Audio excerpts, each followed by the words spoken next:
I am here today with Paul McQuiston. He is an appraiser in Puget Sound area, and he is with Alpine Appraisal, and we are getting into the really interesting conversation today. So let's get into it. All right. Cheers. Cheers. Yeah. So Paul, can you just share a little bit about like how you started, how long you've been in the business, Sure. and what gets you going? Yeah, I'd love to.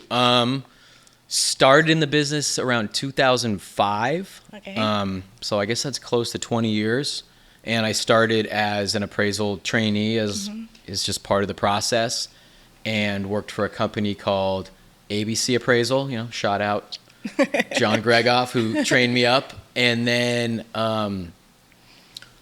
we had the kind of fun loan mortgage debacle of 08, 09, and Yes. kind of reset a little bit and started my own company called Alpine Appraisal, and have just been kind of trucking along since then. Are you alone in the company, or do you have anyone I have working another with you? appraiser in the company who's also my brother, Devin. So shout out Devin. Hi, Devin. Yeah.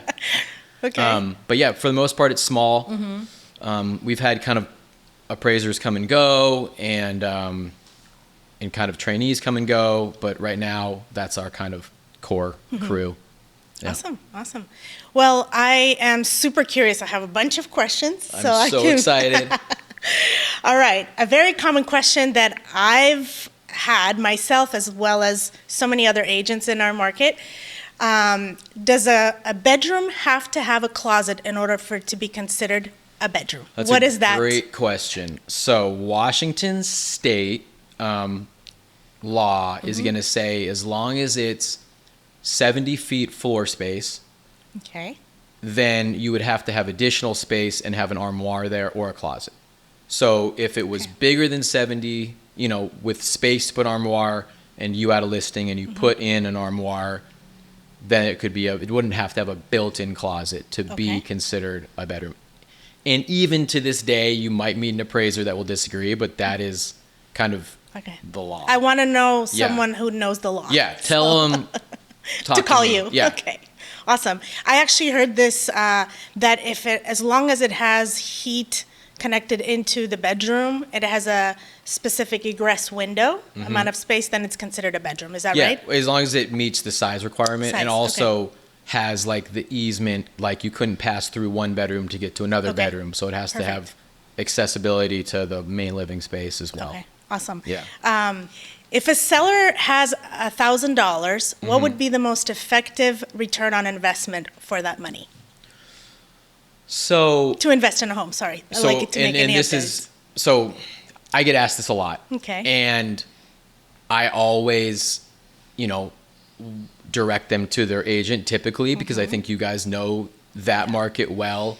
I think if I was going to be direct with them, I would say, you always seem to have the best return in the kitchen or bathroom kind of updating. Okay. But if we're talking about like the home needs repairs or something, I guess that would be different. But we're just talking about pure kind of like the house is in good shape, but maybe hasn't been updated anywhere. Where would I put that $1,000 to update? And I would say probably that area. Like that seems to be the kitchen or yeah, bathroom? that's probably the kitchen. I mean, that seems to be the most wow area that, from my experience. But again, I think that's more, a lot of times your guys' expertise. Yes, but we also want your opinion too, because when I produce comparables, for a listing, I tell my clients, I tell sellers like, hey, I have to think like an appraiser, right?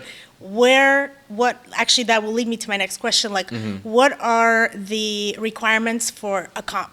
Like, here's how I think, and tell me if I'm thinking it wrong, right? Yeah. The home, let's say it's a 2-story home, and you need to look at something that's within a mile, within 6 months period, time frame, has to have a very similar layout, right? Like if it's a 2-story to 2-story, but let's say I don't have a 2-story, so what are the, also like the range of square footage, how far higher do you go? How much lower do you go? Like, what does that look like? So like the short answer is there are no rules, which is my so gosh. hard to hear. What? But there's no rules. Like there's no exact science to, and this is what I get asked this a lot is again. So if you had a, let's say, track home in a Toll Brothers neighborhood, 2-story. Then apples to apples is going to be much easier. Then your perfect comp's going to be the next door house that's very similar, that's sold recently. But if you're dealing with an equestrian property in Enumclaw or something like that, you're probably not going to find a house within a mile 6 months. So it's just taking the best possible stuff we have. And if you're going to ask what we weight more than another thing, obviously location is big because it's really hard to give location adjustments to say what's this area versus this area. But it's easier to give an adjustment for square footage because then you can justify it, and obviously time is important because the market, but we can adjust for that also. So location is big because that's such a hard thing to quantify a lot of times. Would you compare, let's say, an area that's pretty similar? Let's take Bothell, Kenmore. Let's just, Sure.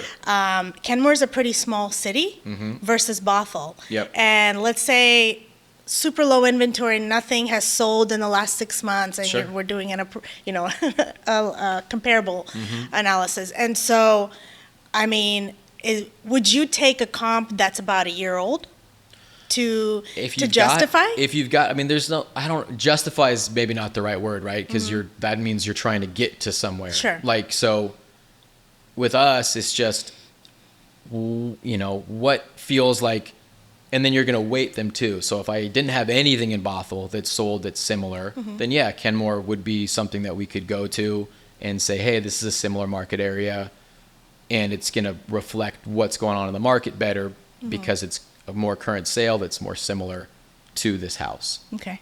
And I hope I'm not talking in circles. Where no, you're it helps. It helps. No, I get it. I get it. Okay. Because the way we would think, like if it's that's a very desirable property, right? Yeah. Like if it's like, let's say it's North Shore Schools, for example, and I don't have a comp for Kenmore listing, and I have to go, and Bothell tends to be maybe within a mile, or I've done one where I had to go to Lake Forest Park because it borders it. So then you're like, oh my gosh, so different school district, but it's a similar home. So and of course then the price will be driven by the demand. Yeah. So. Yeah. So you're saying that that's okay. I'm saying that's as long as allowable. you're not ignoring something that's glaringly better, then Okay. What's difficult sometimes is when, I'll come, and maybe I'm jumping topics here, but I might as well transition because I'm sure this will be a question. So if an appraisal comes in below the purchase price, Super common. Hopefully not too common, but it does happen. Not right now. Yeah. But so, I'll use the best comparables I think, are valid. And I did one recently, I'm not going to bring up the address or names or anything, but, I had a house on the same street that I felt was very similar, and, it was. And, then the agent obviously isn't happy that it came under contract price. And so then suggests a house that's 3 miles away.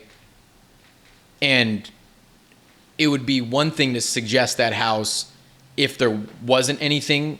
But when you've got 3 houses real close that are similar, that's when it's hard to say, but, I found one that justifies my sale price, but it's 3 miles away, and it, Justify. That's the one where you're trying to make up. That's where I'm like, let's not, Okay. So that's a point. But if you've got a house and, nothing that you can find that's sold that's similar near it, then going to similar market areas is totally acceptable. That's what I would do. Okay. Yeah.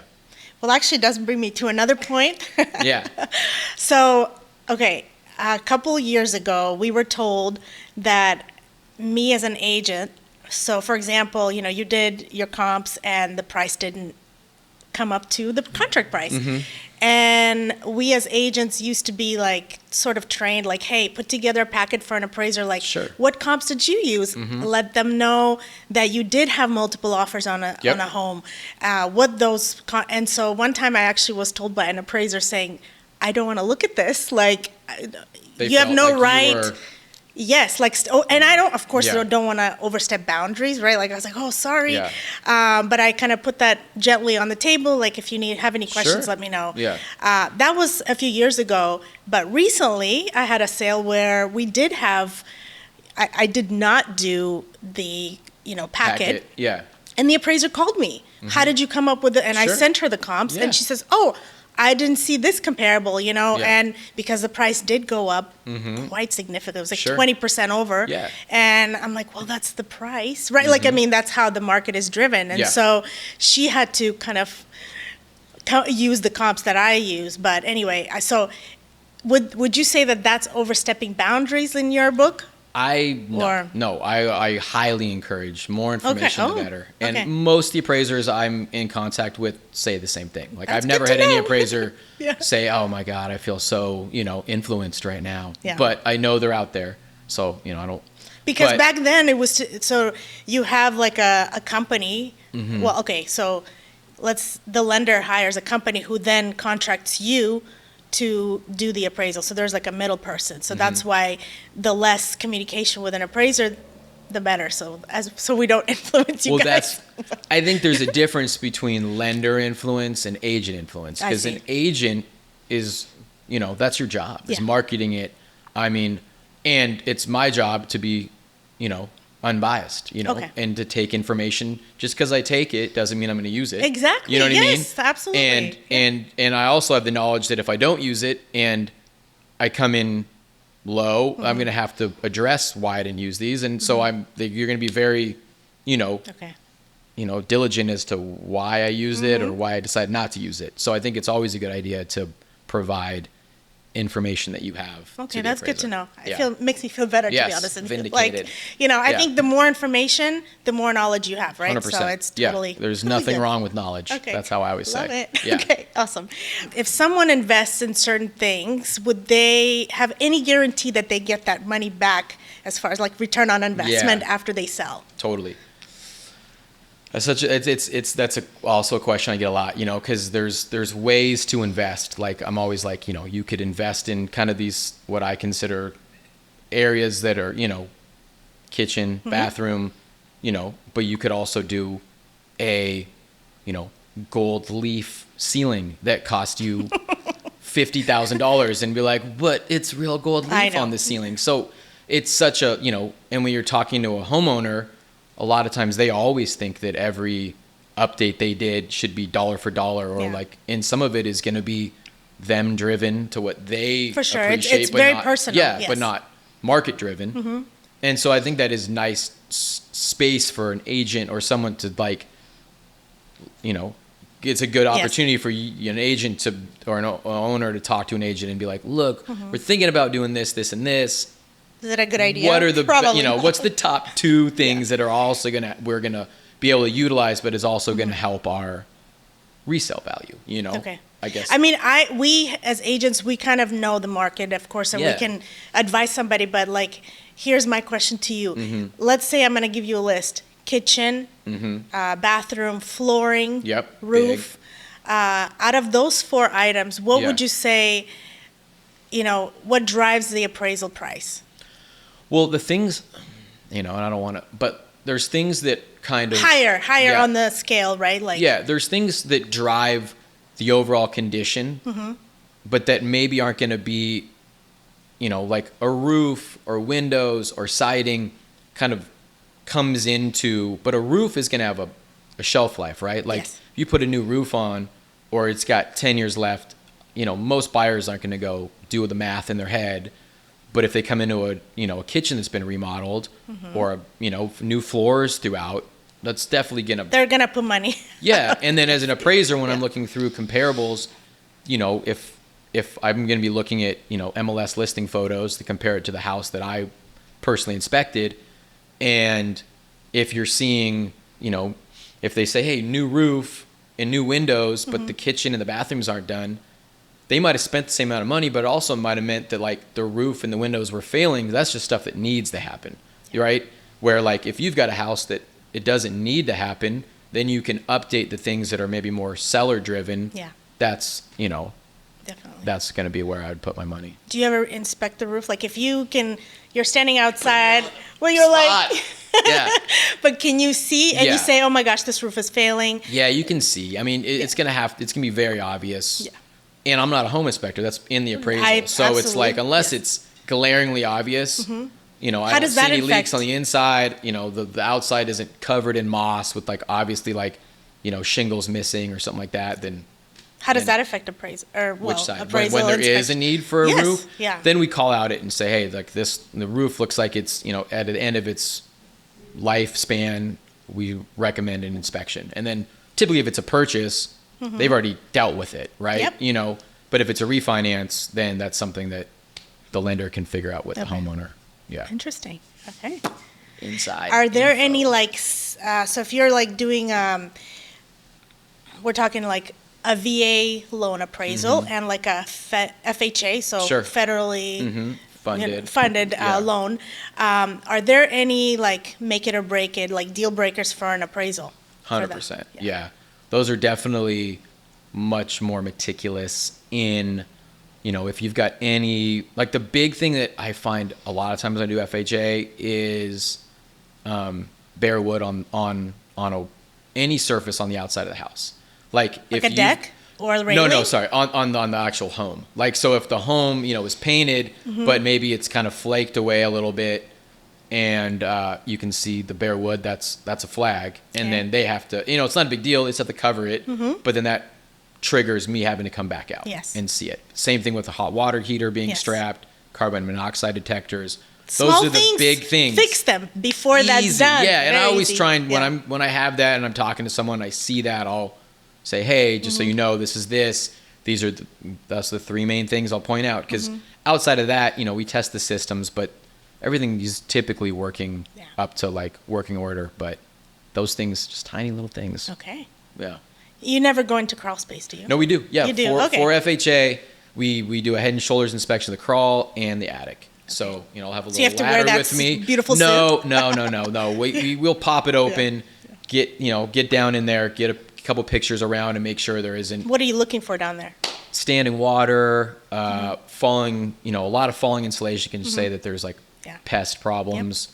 So those things are big. But again, it'll be like, hey, I saw it, you know, it's not meeting FHA standards. You need to fix it.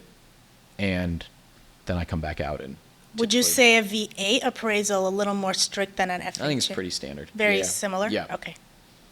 Very nice. Yeah. Oh my gosh. Such good info. I love it. Yeah. Have you ever appraised a home where, like, you went up to the house, you're like, oh, it looks all right, and then you get in and there's just like, I don't know, a nightmare. Have you ever had any? Oh, Yeah. I want to hear. Do you want to hear a fun Yes, story? Of Just course. mix it up? I mean, Okay. totally. This is crazy. Early in my, you know, illustrious appraisal career, I was in far south. I don't even remember, you know, Mason County or something. And I had a house, and before I even went in, the guy was like, can I just give you some money to just, you know, say that it's all like, you know, that it's fine? And I was like, that's not really how it works. You know, I'm here for the bank. I want to keep my license intact. No thanks. Yeah. And then when I got inside, I realized, so picture this. The house has like elevated little highways, like walkways around it. Oh my And there's probably 15 cats living in the house. And in the middle of the house, this is like a small 2-bedroom, 1-bath, probably 1,000 square foot house. In the middle of the house, he has created a giant, probably 6x6 plexiglass litter box that all the cats are coming into and using and then going back out their highways of cats. I'm And sorry, I I've was never. like, dude, it was crazy. It was crazy. And I left and like immediately called the lender and was like, this isn't going to work. You know what I mean? Like told them This the house story. is a litter box. This house is a litter box. It's a giant litter box. Oh my gosh. So there's an example. So what happened with the appraisal? I mean, that was a long time ago. So like, you know. Did you finish it and gave No, value? I just called the lender and said, I can't do this. I you know, I don't know where to start. Like also the bathroom, he had tried to remodel and had tried to pour his own concrete bathtub. So like the bathroom wasn't even working because it was like in the process of like it was, I mean, and then the rest of the house was just like, you know, what you would expect along with that same level of, but yeah, the loan did not happen as far as I know. I feel bad for that guy. Aw. Yeah. Scary. Have you ever been, I mean, have you seen like a low expectations, right? And then you get in, you're like totally wowed by the home? Yeah, you know, wowed would be, I mean, typically it would be strange for the outside to look terrible and the inside to be like they've remodeled everything and taken, you know, so not as much that way, I guess. Yeah. Probably the other way around. Yeah, the other way around happens. I've got a whole slew of stories of showing up and then going in and, you know, like there's holes in the roof, like, and they've got buckets and like they're living in like, and it's sad, you know what I mean? And you're like, this isn't how you're, you know, and a lot of times that's the lender's people not that gonna are give you doing, money. a lot of times it's like reverse mortgages where they're just trying to hold on to the house and they don't know what's going on, or someone's approached them to like buy the house because they're, you know, obviously not able to take care of it anymore. Yeah, it can be a bummer, for sure. Gosh. Well, I do appreciate those stories. Yeah, the cat one's pretty cool. It's pretty awesome. I'm sorry, I've never heard that one. Yeah. I mean, yeah, I've never faced something like that. No. Yeah, that was wild. Very wild. So, what areas do you cover? Like our main is kind of King, Snohomish counties. We do go down to Pierce and we go out to Island and Kittitas. Okay. So like kind of greater Puget Sound area, but mainly kind of King, Snohomish. Nice. How many appraisals do you do a week? You know, you talking to me now or in 21? I don't know. 2021 and now, I mean, it's a very different story. I mean, we're, you know, in 2021. Low inventory now, I know that. Low inventory now, and no one is refinancing because rates are, really high. Yeah. So at the time, now we're probably looking at maybe 10 a week, maybe 15. And back then it was more like, 25 but, we had a fatter team of support and stuff now. So, but yeah, we're going to get back there. No, I love it. No, it's, now it's not just like, a little turning wheel, right? Like in and out. It's like you have time to do them. You have time to do them, and then there's, the relationships you make are important. I love that. Yeah, where before it was, and that's how it was before, and, it's cyclical. And, there was a time when everyone's like, there's not enough appraisers, like we need to change the laws. And now it's like, there's enough appraisers. There's enough, yes. Yeah. There's enough real estate agents. There's enough lenders. Yeah. There's totally. A question that just popped in my mind.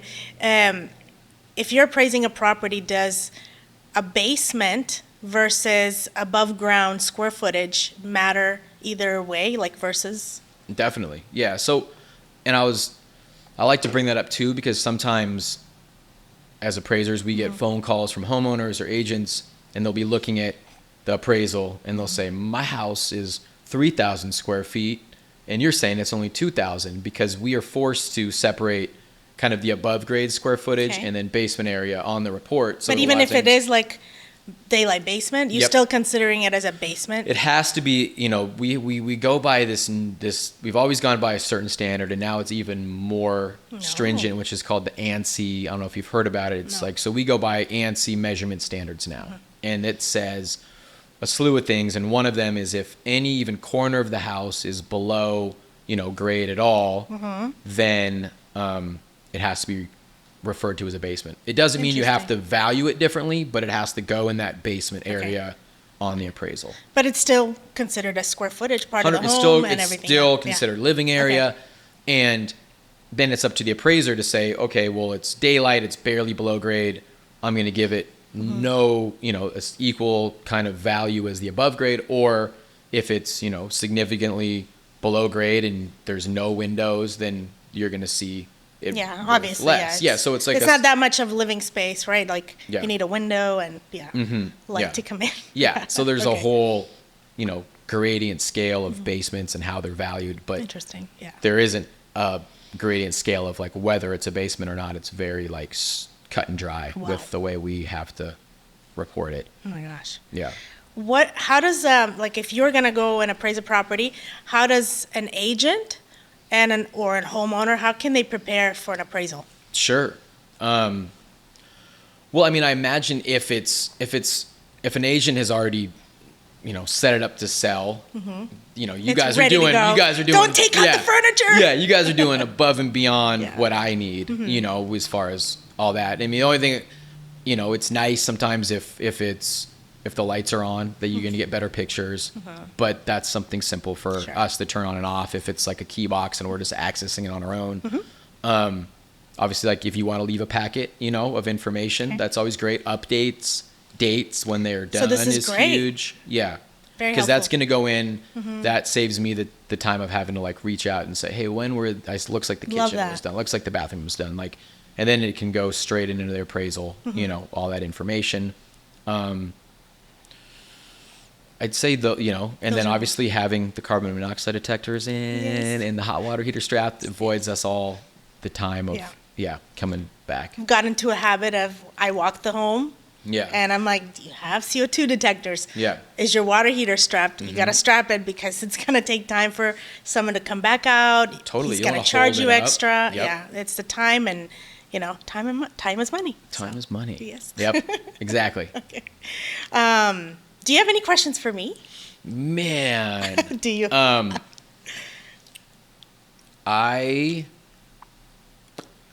Appraiser questions for agents.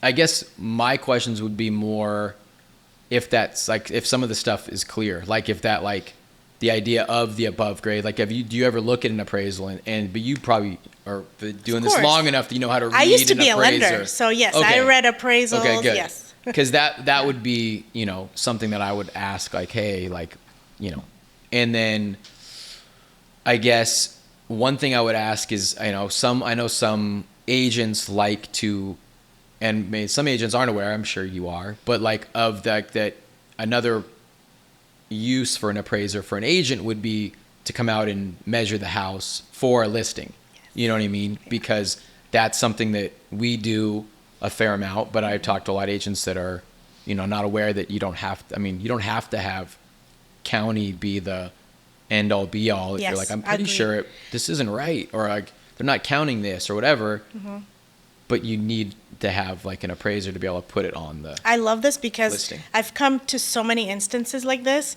For example, my client would buy brand new construction, but they used the square footage. They put that square footage in county records, but that was used from a model home. Yeah. And the layout is different, and so if the homeowner doesn't, the bonus upstairs. I had that happen once. Oh my God! And we were like, wait, that's missing on the. Yeah. So we actually had when the appraisal was done, they included that. We let them know, like, hey, we finished that up. It's crazy. Yeah. So now I know, like, well, it's like, hey, this is something that needs to be done, and Awesome. Obviously, I don't want to go in and measure. I want you guys to measure. Yeah. So. Well, and I mean, you could kind of like give it an idea and be like, is it worth having an appraiser come out? Because we're obviously going to charge. But if you're like, I'm pretty sure this is the case, you know what I mean? Then it's definitely worth the couple If it's like $100. A high question, like if it's like you don't think it was included and you feel like this area needs to be included, then yeah, absolutely. Yeah. This is really good. I love that. Good. I'm glad I could ask a good question. These are really good information, I think, not only for me, but for everyone who's watching and, my friends in real estate. All your fans. All right. What would be the difference in value between a structural updates or upgrades versus cosmetic upgrades? So let's take like just an example. Sure. Formica countertops, granite countertops. I don't know what other example I could do, like for structural. Flooring. Or for structural. Like, that's what I wanted. I finished the basement. Like, it was an unfinished basement, and I finished it. We put in like AC in there, whatnot. Well, that's going to be. Finishing a basement is expensive, but it also is going to add living area. Yes. So that's, going to be a big difference from maybe something like. Yeah, like cosmetic updates. But, so we kind of work on overall condition a lot. Yeah. And, when a home has had those kind of like, the kind of surfaces have all been touched and updated, it definitely will put it in like another echelon of overall condition, which I'm sure you see it in the market too, where you could, like a flip, if you wanted to. You can see it. Yeah, if you want to go in and do the floors and do all, all the surfaces in the bathroom and the kitchens, you're going to, see a big difference that might be the same value as, it might cost you the same as fully finishing a basement. And then I guess the question is going to be that, it might be even, I think it's hard to say, but a lot of times the structural thing will also be maybe we're talking about if there isn't, it's not like there's a problem. Right. Like not problem, but just more adding, trying to add value, I guess. Yeah. Again, that's like, it's a hard question, it's such right? like a specific. It like is, if you're like, sorry. Okay, let's talk about maybe the difference between a quartz counters that are really popular now and granite. Okay. And what value does it have? I mean, do you mean because like the granite would typically be like an older, updated kitchen? I hear granite is coming back though, so. Granite's great. I mean, it's more durable. Yeah. I would say again, that's going to be, if it's just purely the counter, but typically it's going to be the counter along with other stuff too, right? Sure. The cabinets and then, it's just going to be the overall kind of condition of the kitchen. But I don't know if I could really give a dollar for dollar of quartz. But have you seen a difference though? Like in the past? If it was like a granite versus quartz and, like I said, typically a house isn't going to like, if someone had identical two houses and these guys did their kitchen remodel in 2000 and put granite in and that's all they did. Yeah. And these guys, haven't done anything in the house and then just put quartz granite in recently. It doesn't really happen. Like, typically you're going to do more than that, right? Sure. You're not going to just, so I don't know if I can give like a, like a dollar to dollar. I get it. I'd more of like a, how to recommend because we would like as an agent, you're like, if I come in and it's got granite countertops, should we rip them out and put quartz in? Right. I think there's other ways to spend the money that would, look Which nice. way? Which ones? I think, if you had the $1,000 to spend on a kitchen and you already had granite, I wouldn't say rip it out and repaint the cabinets, maybe. Repaint the cabinets, repaint the kitchen. Maybe like if the appliances are, outdated. Do you guys care about appliances? In an appraisal? It's just, if they're going to stay with the property, that just it's considered kind of part of it. Okay. But when I see granite, I don't think, oh man, unless it's maybe like those like granite tiles. Yeah. That's like. But if you just got a big slab piece of granite, unless it's a weird color, and then. What's a weird color? I don't know. It's more an opinion, right? Totally. It's also, it's like knowing the market and knowing what goes with the house. If it's some cool mid-century, maybe like a cool granite color. But if you're, maybe like in a neighborhood where everything's pretty similar and you're trying to do something off, you might have a harder time selling it. But yeah. You're the expert. Don't ask these questions. But there's always that talk of like, you don't want to be the nicest house on the block. Yeah. Like if you've overdone it, like, are you gonna get that back when you sell? It's like because the house next door, it's not been updated, and it's like it needs help, and so we can see that. Do you want to? Yeah. Because we hear it from a buyer standpoint, like, hey, I don't know. Yeah, I don't know. They spent a lot of money on all these things. I had a client as in need of. They were like, the house was beautifully remodeled in a cul-de-sac, and then you're standing out in the living room and you're looking at kind of a not so good house. I'm not gonna, they had, I don't know, probably like 300 cars in front. I'm exaggerating, and things were just totally just in shambles. And so it's like, do you think the buyer, they were like, ooh, I don't want to look at that. Yeah. So does that bring a value down? Yeah, because you're not going to get that many offers on the home, and maybe it sits on the market. You might start, so. If as an appraiser, if it was, we will look at like adverse site stuff, right? Okay. So if you rear to like power lines, or you're on a busy street, or if you're across the street from a hospital or something that's going to mess with you. But like if you were across the street from, something that was just completely like that might go in, it might be an adverse site because it would reflect why this isn't selling because you've got that across the street or next door. And it's like clear. You're like, oh, I don't want to be next to that. Yeah, totally. And I hear buyers a lot like, well, I don't want to be next to a, power line that's behind me or, but there's some people that don't care. So totally. And those people will get a steal. Yes, they will. Yeah.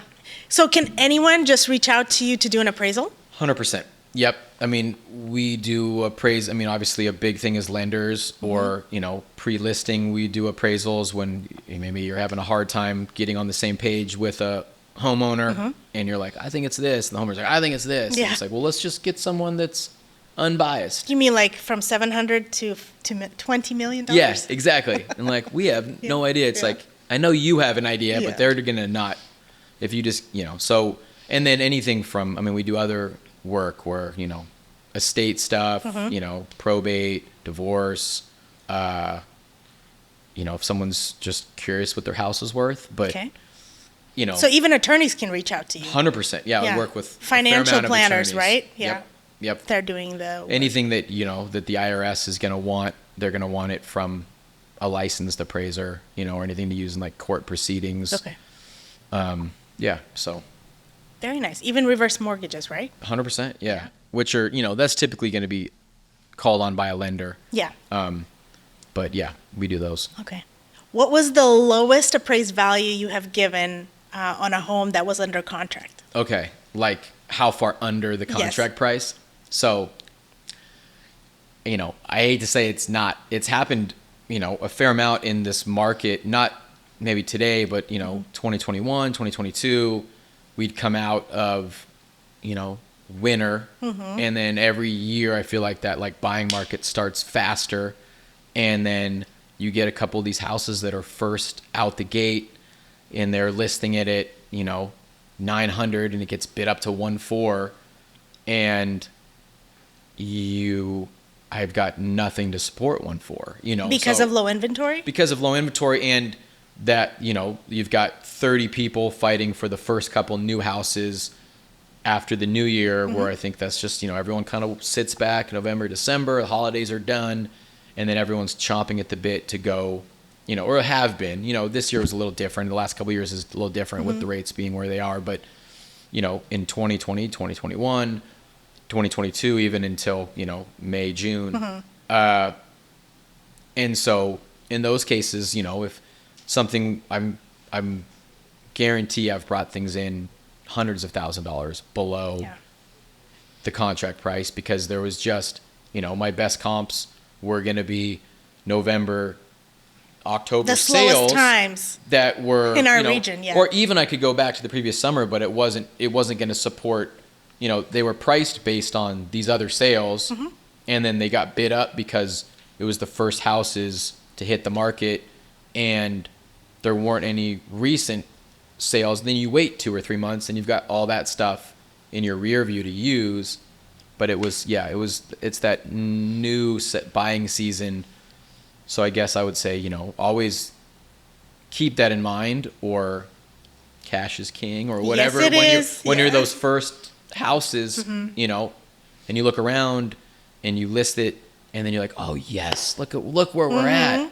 You also got to think like, is that supportable? Yeah. And then obviously look at what your package is that you're getting from that buyer and, all of those appraisal things clauses, put those in. Oh, yes. Yeah, those are great. Yeah. They're waiving those. Yeah, that happens again now. Yeah. I mean, it's almost every listing that, an offer comes in, almost everyone is waiving that. But, hey, you have to do the appraisal and the buyer has to come up with the difference should there be, And a lot of times I hope that, like, the agents are informing their buyer. It's like, hey, we bid this thing way past where it was, and, I'm going to do my best to provide the appraiser with as much information to support where we're at. But it's also probably prudent to realize that maybe you've got something in savings to make that difference up. Yep. Yeah. That extra down payment. Yep. Let's see that money. Exactly. Show me the money. Show me the money. Yeah. Awesome. Well, this is really good info, and we all need to hear it. Okay. Whether it's, good news or bad news. Yes. Well, this was amazing. Thank you so much. I so appreciate your time. This has my been God, it was fun. Super educational and like fun and like. Yeah. I wish we could do this again. I'm just anytime. If you've got more questions come up. But if you guys have any questions, I will leave all the contact information for Paul and how to reach him. You can contact him to come appraise your property. Of course, agents can call him, lenders, and thank you so much for your time. Amazing. Can we cheers? Cheers. Yes, this was amazing. Drink more of this. Thank you so much. Cheers to you. Awesome.